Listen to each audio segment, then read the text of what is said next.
Jauh sebelum Vladimir Putin berkuasa, Boris Yeltsin menjadi presiden terpilih pertama Rusia.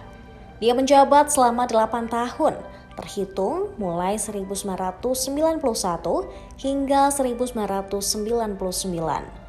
Pada 10 Juli 1991, Boris Yeltsin memulai tugasnya sebagai presiden pertama Federasi Rusia. Dia membimbing Rusia melewati dekade penuh badai dari penghematan politik dan ekonomi hingga pengunduran dirinya pada malam tahun 2000. Yeltsin lahir dari keluarga petani di desa Putko di Ural.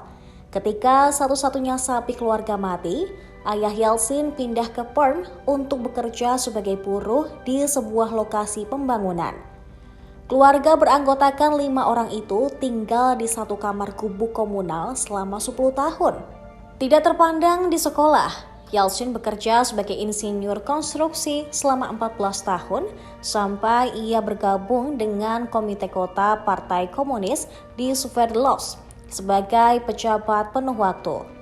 Kemudian pada tahun 1968, dia mulai bekerja penuh waktu di partai tersebut dan pada 1976 menjadi sekretaris pertama Partai Oblast Sverdlovsk. Setelah itu, dia jadi mengenal Mikhail Gorbachev, rekannya saat itu di kota Stavropol. Setelah Gorbachev berkuasa, dia memilih Yeltsin pada tahun 1985 untuk memberantas korupsi di organisasi Partai Moskow dan mengangkatnya ke Politbiro sebagai anggota tanpa hak suara pada tahun 1986. Sebagai wali kota Moskow, Yeltsin terbukti sebagai seorang pembaharu yang cakap dan gigih.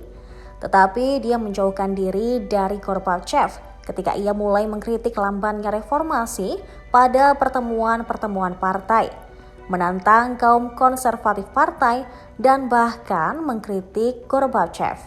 Yeltsin dipaksa mengundurkan diri dengan aib dari kepemimpinan Partai Moskow pada tahun 1987 dan dari Politbiro pada tahun 1988. Boris Yeltsin diturunkan jabatannya menjadi wakil menteri untuk konstruksi, tetapi kemudian melakukan kebangkitan yang luar biasa dalam sejarah Soviet. Popularitasnya di kalangan pemilih Soviet sebagai penganjur demokrasi dan reformasi ekonomi telah bertahan dari kejatuhannya. Dia pun memanfaatkan pengenalan pemilihan kompetitif Gorbachev ke Kongres Deputi Rakyat Uni Soviet, yaitu Parlemen Soviet yang baru, untuk memenangkan kursi di badan tersebut pada Maret 1989 dengan suara telak dari konstituensi Moskow. Setahun kemudian, pada 29 Mei 1990, Parlemen RSFS Rusia memilihnya sebagai Presiden Republik Rusia bertentangan dengan keinginan Gorbachev. Dalam peran barunya, Yeltsin secara terbuka mendukung hak Republik Soviet atas otonomi yang lebih besar di dalam Uni Soviet, mengambil langkah-langkah untuk memberikan Republik Rusia lebih banyak otonomi, dan menyatakan dirinya mendukung ekonomi berorientasi pasar dan sistem politik multipartai. Selama pengarahan kudeta terhadap Gorbachev oleh komunis garis keras pada Agustus 1991, Yeltsin menentang para pemimpin kudeta dan menggalang perlawanan di Moskow sambil menyerukan kembalinya Gorbachev. Ketika kudeta runtuh beberapa hari setelah dimulai, Yeltsin muncul sebagai tokoh politik paling kuat di negara tersebut. Kemudian pada Desember 1991, dia dan Presiden Ukraina dan Belarusia mendirikan persemakmuran negara-negara merdeka baru yang akan menggantikan pendiri Uni Soviet.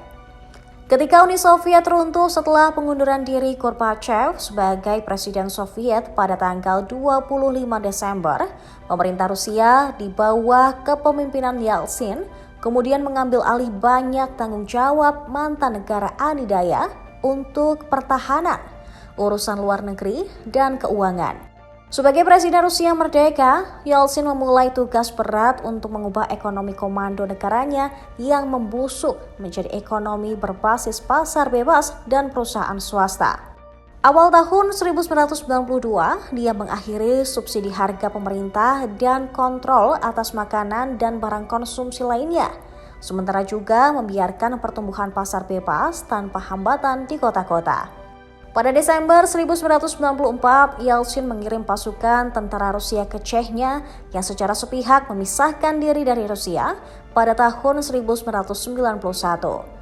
Akan tetapi, tentara terbukti tidak dapat sepenuhnya menekan para pemberontak, dan perang semakin mengikis popularitas Yeltsin yang menurun.